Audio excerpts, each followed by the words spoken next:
Good morning. கமகமான sambar பொடி வீட்டிலே எப்படி செய்யறதுன்னு பார்க்கலாம் வாங்க.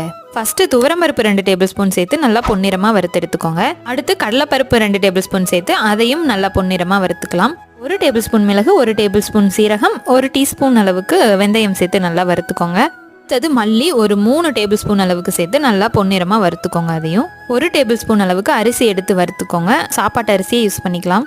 அடுத்தது ஒரு 5 வரமிளகா கூடவே 2 காஷ்மீரி சில்லி சேர்த்து நல்லா வறுத்து எடுத்துக்கிறேன். ரொம்ப காரமாக வேணும் அப்படின்னா இன்னும் கூட 2-3 மிளகா சேர்த்துக்கோங்க.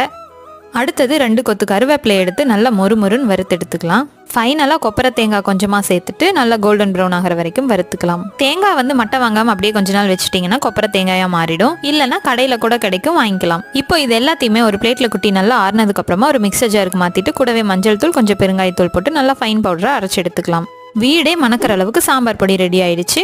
வீடியோ பிடிச்சிருந்தா லைக் பண்ணிட்டு அப்படியே சப்ஸ்கிரைப் பண்ணிக்கோங்க. தேங்க்யூ.